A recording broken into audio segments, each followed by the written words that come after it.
With the United States election happening on November 5th, falling under some of the most intense astrological transits of the year, November 2024 is all about transformative, fast, rapid change, power struggles, and pushing the boundaries of tradition. From Mars and Pluto's explosive opposition to Pluto's shift into Aquarius, this month's cosmic energy will not only shape both the collective, but also our personal lives in very profound ways that none of us have ever experienced before. So, this week, as I share with you the astrological update for the week, along with our ancestral tarot guidance to support the energies of the week, let's dive into reclaiming our sovereignty, body, mind, and spirit. Welcome to the Sovereign Sisterhood Movement podcast. It's an honor to be here with you on this very sacred time to be alive, regardless of when it is that you listen to this podcast. In either case, it is happening and coming to you exactly when you need it. Because what I'm going to talk about today is not just the November astrology. I'm also going to look at this week's astrological transits to see how they impact and influence the election that we're all moving through here this week. And we're also going to look at the ancestral guidance to help us understand how to navigate these very fast changing times. So what we're going to do is we'll start with the November major transits that you need to know about. And then we're going to look at the week. And then we're going to get right into how the ancestors are supporting us through this massive amount of change. So let's look at the key themes for November 2024. And there's a lot of transits that are important. What I'm going to focus on sharing with you today are the lunations, the new moon and the full moon, as well as major planetary transits like Saturn going direct this month and Mercury going retrograde this month. If we focus on these main transits for the month, we can really gain a perspective and idea of what themes are playing out so that we can use astrology as a tool that it is for self-realization so that you can use it to help you navigate. It's like a weather report, right? Should I bring the jacket? Should I bring the umbrella because it's going to rain? So let's break down these energies of the month of November so that you are prepared. Very powerful new moon in Scorpio, which occurred on November 1st. And I talked a little bit about that last week in that podcast episode, which if you haven't listened to it, go check it out here on my YouTube channel. This moon really sets the tone for what we're moving through the whole month of November. Think about Scorpio's energy of shedding old patterns, of looking at the things that are taboo, of mass transformation that deeply influences our subconscious mind. It's about this energy of facing shadows, releasing attachments, and making way for renewal. That's the beauty of Scorpio energy, that although it stings, it's incredibly liberating. It reaches into the depths of places where you and I don't usually like to go. So this becomes a really powerful time with this new moon for emotional purging, which is what's happening throughout the entire world. We're seeing a lot of floods, a lot of different things that are happening with the weather. But really, what the great flood that is happening is the emotions. People are drowning in their emotions, which is causing severe mental health disorders, but ultimately beyond a mental health disorder, what it is a nervous system dysregulation disorder. And so this moon in Scorpio is almost like the beginning of the purge where the Band-Aid has come off in this month of November. And like now you're looking at this wound and you're like, okay, what am I going to do about it? Why would you want to keep Band-Aid on something that's continuously getting infected? It's very uncomfortable for us to address these things and to look at the pus and all the bacteria that's there, because many times we feel lost in how to actually heal it. But the whole truth about what we're entering into as an era, the human consciousness of the golden age of consciousness, this age of Aquarius, is that the power that you're seeking, the healing, all of the things that you've looked for outside of you no longer can be found there. They're found from within you. And if you don't address these shadows and learn to accept them and learn to how to heal the wound, you're not going to feel powerful. You're going to feel, again, what this last 20,000 years has been all about, which is power to something outside of me, whether it was a guru, a priest, or the government. That no longer sustains itself in the age of Aquarius. It's powered back to the people. Now, these changes are not going to happen overnight, and you'll be able to really understand what these themes are playing out in your personal life because it's as above, so below, right? So this new moon in Scorpio was very powerful in the way that it helped us begin this cleansing, healing, taking the wound off, looking at these shadows and realizing that we could set these intentions for liberation and release ourselves from these attachments. Week that is very powerful is November 6th. November 6th is an important day because Mercury is going to get ready to go retrograde in the month of November, and it'll go retrograde on the 25th, I believe it is. The only reason why people always talk about Mercury is because it's the only planet that goes retrograde 3 to 4 times a year. So it's actually very common. It's much less common for Pluto to do these transits that it's going through right now. It goes retrograde a lot. But for example, the reason why Pluto is making such a splash this month is because it's moving from Capricorn to Aquarius, which it has been in Capricorn for the last 16 years. And it won't come back to Capricorn for another 240 some years. And that's why it moves very slowly and it does the work that it needs to do in a very slow manner versus Mercury. Mercury does a bunch of transits throughout the year. And that's why people are always creating these memes and blaming it on Mercury. And yes, it is chaotic energy where you have to pay attention what other sign and what other planets and energy around is surrounding it to understand where the blockages or where the hindrances are going to show up. But in general, it gets people freaked out because when it goes retrograde, it can cause a lot of communication issues. It can cause travel issues, things of that nature. And the whole thing about it is that the shadow period, many astrologers actually agree that the shadow period is actually worse than the actual retrograde, which the shadow period starts 2 weeks before it goes retrograde. This is very important for you to remember because it's going to play a big role into what I believe to be major delays, recounts, things of that nature as it has to do with the election. I'll go into that as we talk about the week. But the other thing, Mercury being retrogrades in its shadow period, and it's going to go retrograde in Sagittarius. So as it goes retrograde and in its shadow period on the 6th of November, there's going to be already themes around communication, travel. We have to prepare for potential like revisits or delays in areas where somebody didn't get the email. Somebody doesn't respond to you because they forgot. And this is just what Mercury loves to do. Technology glitches, all these different things that have occurred this year. If you look back to the major outages, and I think over the summertime, we had a major phone company go down. So expect just a bunch of chaos and a bunch of things that maybe were not expected, which means you don't have to go hide out in a cave. It just means prepare yourself because there could be things that you need to cross the T's and dot the I's before you move forward. Now, right after the shadow period on November 6th, as it begins Mercury retrograde shadow period, the next big thing that's happening is on November 15th, we have a full moon in Taurus. So this whole month was governed by the energies of Scorpio, new moon, November 1st, and now we got full moon in Taurus, November 15th. And this is going to make more sense once I go into the week's energy because Taurus is about foundations. It's about finances. It's about money, resources, stability, physical comfort. And the whole thing that is happening during this in Taurus is that it's going to oppose the sun in Scorpio. So what does this mean? It's going to highlight this balance between emotional depth and material security. But this lunation also can bring a lot of volatility because around this time and throughout the whole month of November, we have Uranus that's playing a big part in these lunations. And Uranus is shocking truth, revelations. You were going this way, now you're going that way, which to me can make it seem like there's a lot of volatility around the financial institutions, money, Wall Street, things of that nature, because Scorpio stings and it's opposing the sun, things that perhaps were hidden.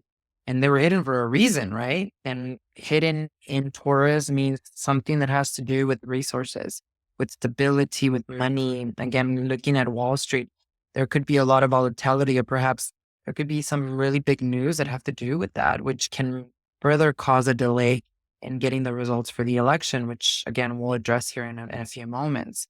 And the whole thing about that full moon in Taurus is why you should really pay attention to the energy around that week and know your birth chart. It's easy to pull a free one and to see where Taurus sits on your birth chart, because based on whatever house it's influencing, that's what you're going to be bringing to the light, closing or bringing into a culmination, closing of a cycle. But on the same day as the full moon in Taurus, 24 degrees of Taurus, major solar cycle is closing as we close to 29 degrees. We're talking about the end, which is where Pluto is in Capricorn right now. But on the same day, on November 15th, we have Saturn going direct in Pisces. And with Saturn now stationing direct in Pisces, the restrictions or the lessons that we've been navigating in the realms of spirituality, compassion, boundaries, karma, they start to actually ease. So we're more equipped and ready to apply the lessons learned since Saturn went retrograde, so that we can move forward with a clear sense of responsibility. But this also means that karma is due. So in Pisces, it's bringing up all of this hidden things around spirituality, around the mind, around things that are unseen. This is the great shaman now aligning with the father of time, Saturn, that together it's time. Its karma is now due.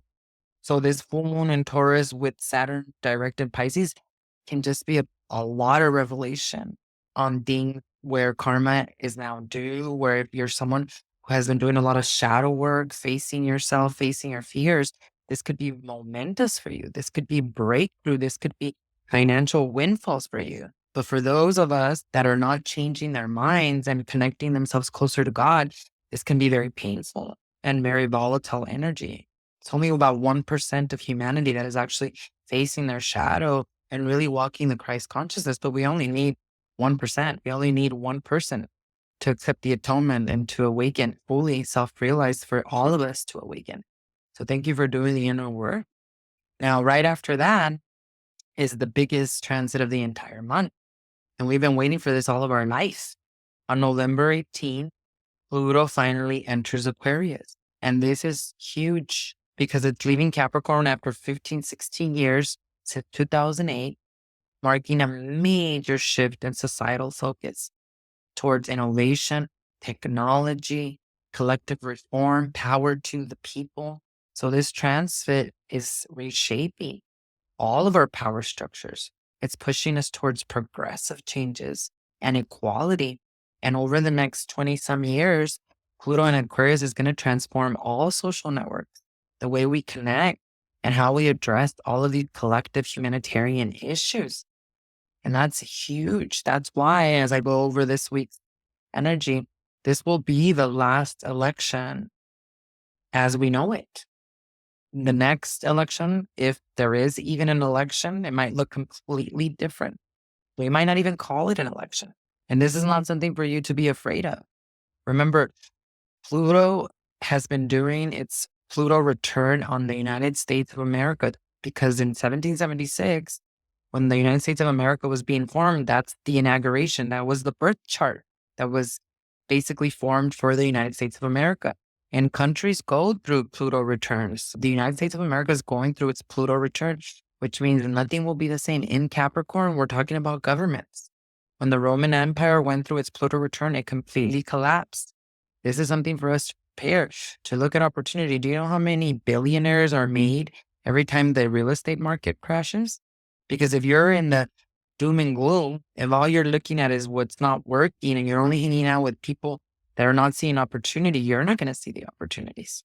In the same token, as things that are falling apart, there's a new earth being rebirthed right under our noses. Are you participating in that? Or are you so distracted in these old ways of being, thinking that the power lies outside of you, that people can actually control you? In the age of Aquarius, if you do not control your mind, you will be controlled in the mind. And that's why we should all be very excited. Although many people are going to resist this change. 2025 is going to make 2024 look like a walk in the park, because people are not prepared for all the revelations. Isn't that what an apocalypse is? At the root word of apocalypse is revelation. And why is that bad? A lot of people can't handle the truth. And that's very important for you to learn to discernment and to have a sovereignty over your mind. So after this Pluto ingress into Aquarius on the 19th, Then we get into Sagittarius season.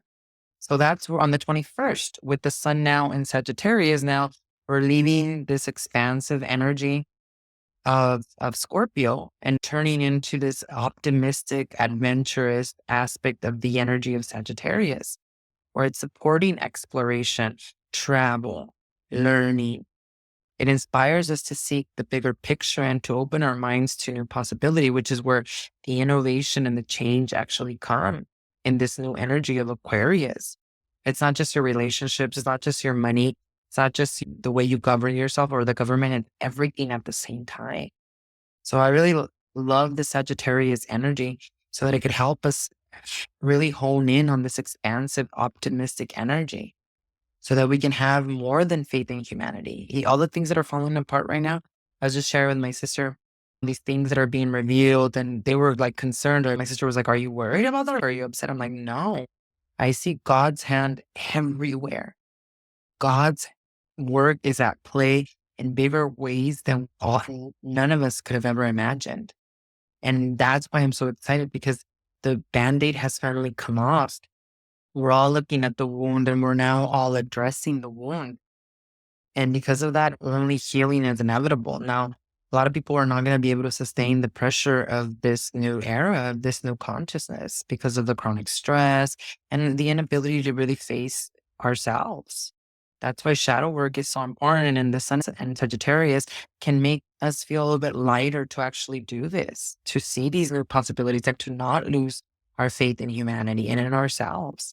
Now, right after the sun moves into Sagittarius on November 21st, the sun moves into Sagittarius. And then on November 25th, we have Mercury finally going retrograde in Sagittarius. And this brings a period of major reflection around our beliefs, communication, and especially travel. So we may need to actually revisit plans. That's why I really believe that this holiday season, especially around Thanksgiving and Christmas, because this energy carries through to the month of December, it can be very chaotic. It could feel like all of a sudden you were going here and things are canceled or redirected. Does that mean that you shouldn't travel in the month of November? Not at all. What I'm saying is just prepare in advance. Where are you going? Where do you need to be? Plan on it and just take extra time getting there. You'll get there regardless of what it is that you're being moved to go to. But it's important for you to just handle the chaotic energy around this time, because people are going to be more stressed, especially over the holiday season, if they can't get to where they need to get. And Mercury is going to really play good little jokes on us where it can really delay things in major ways. Now, I want to talk now specifically. So these are the major transits in November to look out for. Let's now talk specifically about this week. This week is huge. And this week we have the US election happening on November 5th. And what is happening around the US election are the things that we need to pay attention to, which is why I'm telling you that there's going to be delays. There's going to be some kind of recount. We're not going to know who really wins for a while. And the reason that is the astrology. The US election happening on the 5th, it takes place in the middle of this very intense transit where we have Mars opposing Pluto starting on November 3rd. That can feel very fiery and very warlike. Mars in Cancer, and I believe I actually spoke about it in my last video. So if you want more details on that, go check it out in my YouTube channel. I'll link it below. But the thing about Mars in Cancer opposing Pluto in the last degrees of Capricorn happening around November 3rd, this is where we have major power struggles. So there's this heightened tension. I think we can all feel it. There's this clash between tradition and a desire for change, innovation.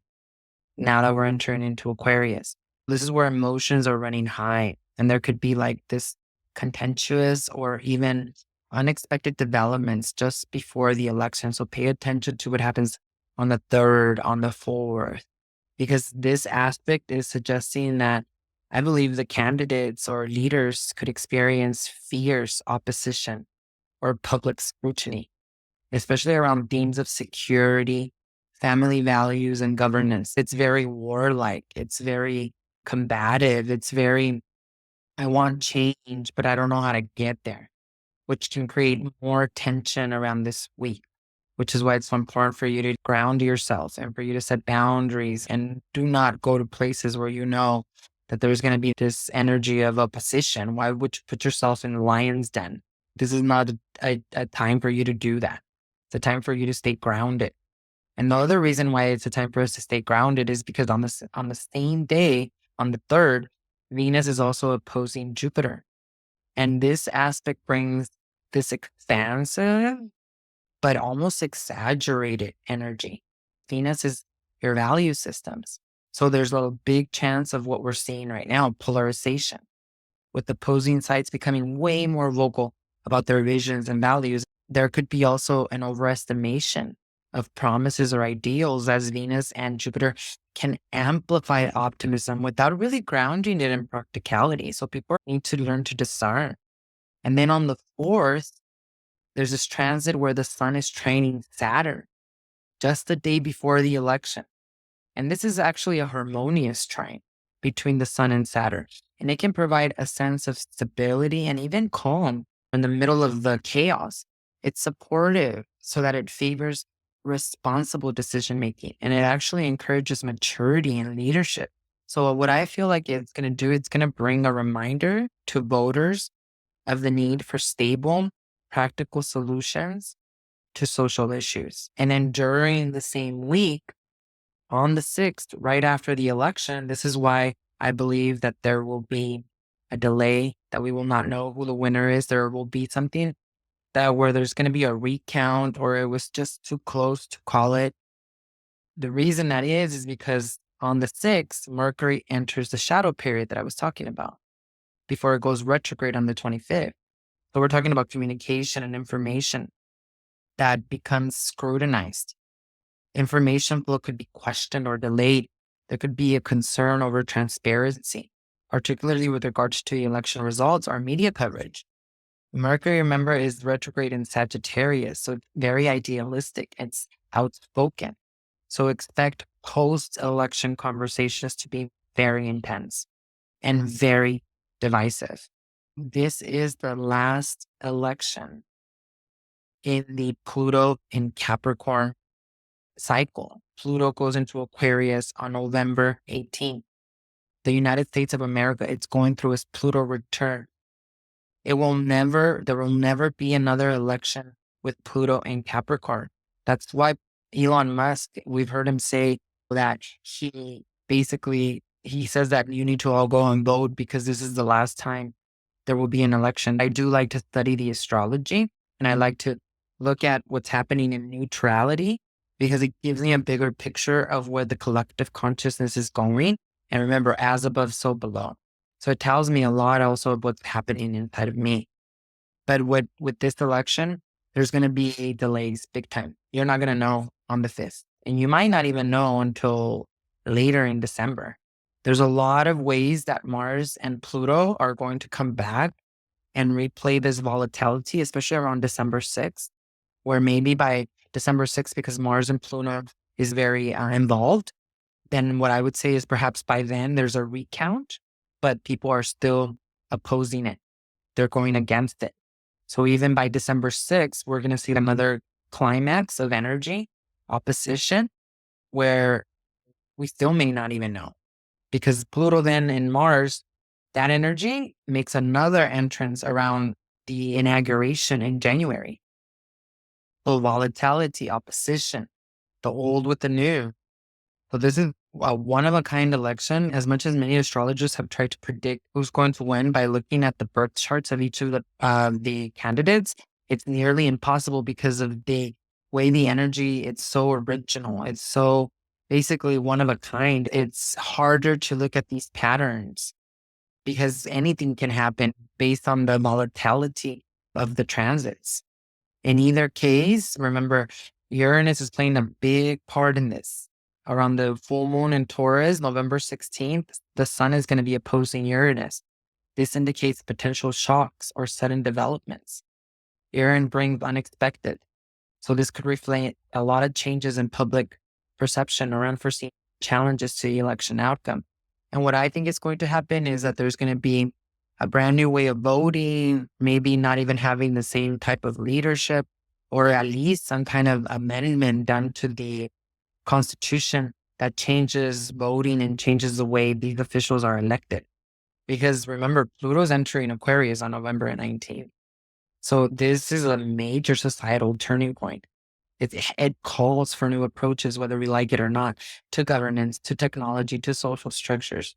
So this is the beginning of systematic changes in politics and social justice, in governance and structures. So in the context of the election, think about it. This transit altogether, what's happening this week and what happens right afterwards, it's like this basically election is going to catalyze long-term shifts to a more progressive or socially conscious governance model with greater emphasis on collective needs and innovative approaches.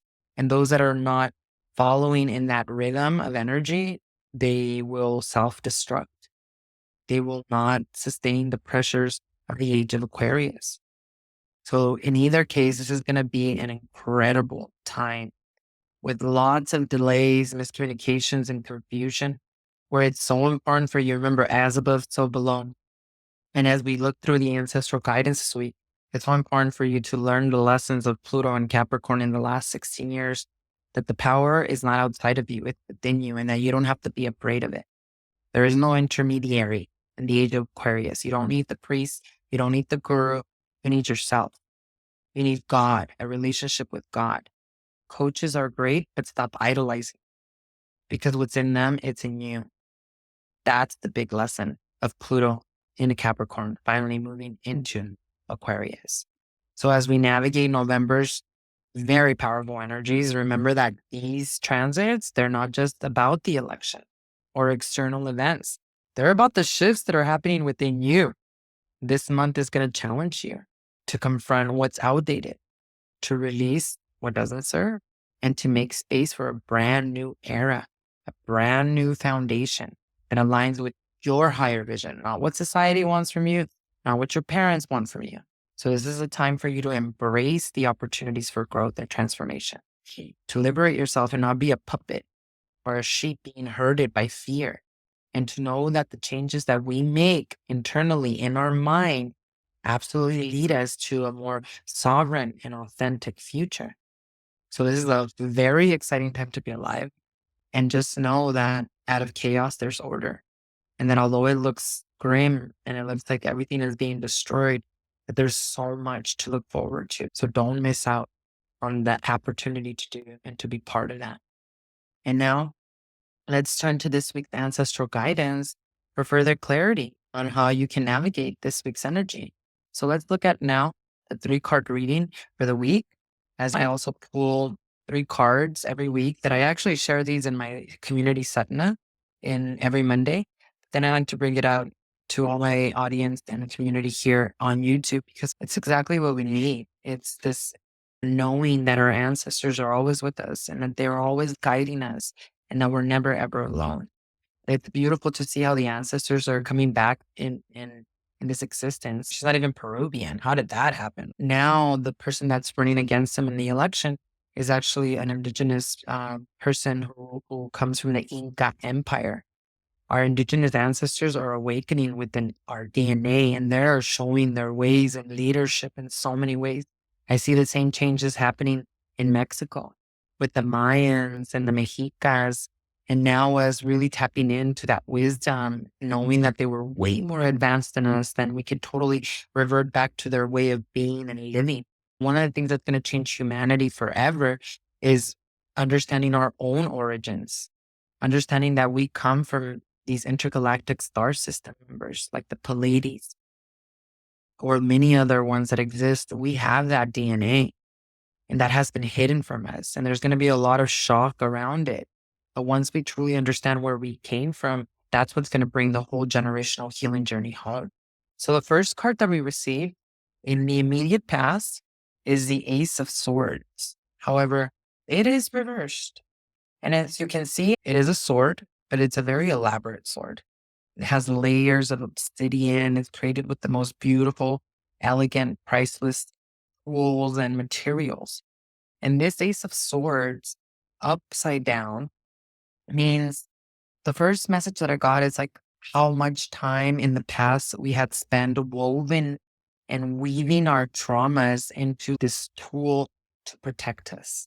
So it's almost like we're coming from a period where we had this sword and we thought we needed this sword in order to protect us from something outside of ourselves. But really, what the sword became or what it was, it's all of our traumas that are actually woven into them. Because if you would heal your generational trauma, you would not be afraid of anything outside of you, like our brother Jesus Christ, who did not come to teach us about the crucifixion. He came to teach us about the resurrection. He didn't need a sword.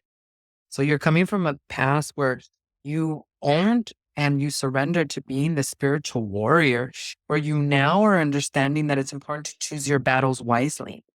I was explaining this morning in Sadhana, in our community, the great poem, the Bhagavad Gita, where God, Krishna, tells Arjuna that he must step into battle with his own family. And he's confused, like, why do you want me to do this, God? And Arjuna is then explained by Krishna that he's not even driving the chariot, that it's God driving the chariot. And what God is asking him to do is to surrender to his dharma, to his life purpose, and to choose his battles wisely, to choose those battles that God has bestowed upon him. And this is the same for us. You have a dharma. There are some battles that were here given to you to fight, but there are some that are not. And what you've been learning in the past is, how do I align with that truth, with that true purpose, trusting that God is not only there, but God is leading you through the darkness. Like Psalm 23 says, walking in the shadow of the dark shadow of death, and I will fear no evil. So you in the past were holding back a new idea, breakthroughs, revelations, because you were letting uncertainty keeping you from sharing your truth because you thought you had to protect yourself. It's almost like the witch's wound, where all of your ancestors, they had healing powers and they were burned at the stake for being witches. So like you were hiding and afraid of your power, taking the time to maybe meditate more, to clear your mind so that you could truly birth this idea. And you, even though your pursuits were not yielding the results that you desired, you had to take that time to reassess and to redefine what matters to you, where you were letting go of the clutter in your mind and focusing on what aligns with your dharma, with your life purpose, which is why you were able to put the weapon down. And in current present moment energy, now you're in the Knights of Wands energy, upright. And what is the Knight of Wands? Wow, this is vibrant energy, passion. You see it? Charging ahead on that horse. This is the drive to create your reality. But what's really key here is that you keep the momentum of courage, but that you get ready to venture into uncharted territory, meaning you have to remember who's leading in the horse, who's guiding the chariot. The power comes from within you, from God, because you realize it was time to put the weapon down. So what the Knight of Wands energy in the present is telling you is, you got to now embrace this adventure and the thrill of growth and evolution. But don't rush. Pause to reflect as you are moving into action. Remember, take it easy, like the Eagle song. Because when I went to church yesterday, they were talking about that song, and then I took it even deeper in an esoteric meaning of karma yoga. What is karma yoga? Action without attachment. That's what the Knight of Wands is telling you. Take action without caring what people think about you. Take action without caring about the result. Take action without caring about success or failure. Why? Because you're channeling energy from God, and God is responsible for the result, not you. That's the ultimate way of being and living in sovereignty, where you're not rushing, you're taking it easy. Why? Because you know who you are and you trust God. Your charisma is attracting others, but it's just important for you to be very mindful, to not become reckless, to not forget that the way you got here is through God's help. So keeping your focus on that. As you pursue your goals, you're not going to need the weapon anymore. So what you need to do is a constant reminder and a reconnection, making sure that your actions align with your deep purpose, because that's where your true fulfillment is going to lie. Now, in the immediate future, it only gets more interesting. And the king. And he's holding his hand in his head. In the description, it says that he's drinking micheladas, which is this Mexican drink mixture. You put beer, and then you put tomato juice, usually clamato, lemon, and all this stuff in it. And then that's a michelada. He drank too many micheladas, and now he doesn't want another one. And the king and the Santa Muerte and the magician are all trying to give him all these opportunities or more micheladas, and I'm overwhelmed. So what this card symbolizes is that in the future, you got the King of Wands or Knight of Wands energy of moving forward. But now you got to be careful with opportunities that are being given to you. They sound very tempting, but they're not really aligned with your values. The magician teaches you to seek outside power. The power is inside of you. The king abuses authority. No more kings in the age of Aquarius. It's an illusion because it's not the end, it's the beginning of something. So what the Four of Cups is saying is that, look, in order for you to be in that Nine of Wands energies, you're going to need to discern what really resonates with your soul, what's an illusion and what isn't. That's why discernment is going to be the biggest thing in the age of Aquarius, because with the mass amount of technology, you're going to see things that you never thought would be possible. So even if the world is offering you opportunities or even these distractions, know that your true calling lies inward and stay true to your essence, to the Knight of Wands energy of confidence, of knowing you got this, because you're practicing karma yoga, reflecting a time when you were hesitant to express a new idea or a breakthrough, perhaps out of fear or uncertainty. As a spiritual warrior, you remember to choose your battles wisely, trusting that God is by your side. And moving into the Knight of Wands energy in the present, now you're bursting with this vibrant energy. And this is your moment to create a reality that is aligned with your values and embrace this thrill of adventure. You have the courage to venture into the unknown, because when you say yes to something, you're saying no to something else. You have to embrace that the teachings of karma yoga. There's a way for you to align with the universe and to find deeper meaning, even in the midst of chaos, destruction, and distractions. It's important to prioritize this inner journey. Very exciting, especially with everything that I'm talking about, as things continue to massively change in ways that we never thought were possible. So this week, overall, is about clarifying your vision. It's about you releasing what no longer serves and you moving forward with courage, with discernment, trusting in the guidance that you receive, both from within, but also from the universe. Because what you're doing is you're crafting a reality that aligns with your soul's highest calling. So stay true to your path and know that each step brings you closer to your purpose. Now, while enrollment for the Sovereign Sisterhood Academy for Generational Healing is currently closed, Satori Vitality and Spirituality is open for those ready to begin their generational healing journey.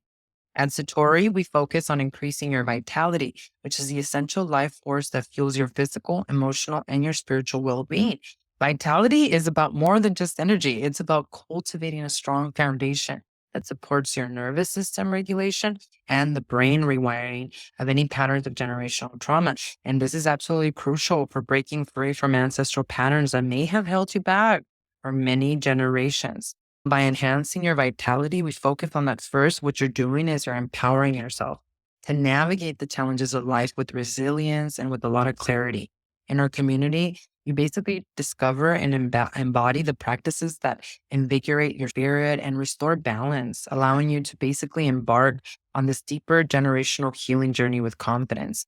And even though the Sovereign Sisterhood Academy dives deeper into the complexities of generational healing for those that are further along in their generational healing journey, Satori serves as this perfect starting point where you're gaining the tools and support needed to actually reclaim your sovereignty and begin your journey of embracing a vibrant sovereign life. So as we navigate this transformative energies of this incredible time to be alive, join us at Satori Vitality and Spirituality and take this very important first step toward increasing your vitality and beginning your generational healing journey. So I'll link below in the comments all the information you need to find out more about Satori. And if you have any questions, feel free to send me a private message or leave it here below in the comments, and I'll be glad to respond to you. So as we wrap up this exploration of November's powerful energies, And this journey we all have ahead of us ourselves, I invite you all to take these insights to heart, to embrace the opportunity to reclaim your vitality, and to begin your generational human journey with us. If you found value in today's video, please take a moment to like, subscribe, and share with others who might benefit from this guidance. I'd love to hear your thoughts, so leave a comment below and let me know how you plan to navigate this very transformative month. And remember that your journey matters and that together we can create a brighter, more vibrant future for ourselves and for 7 generations before and after us. Thank you for watching. I'll see you in the next.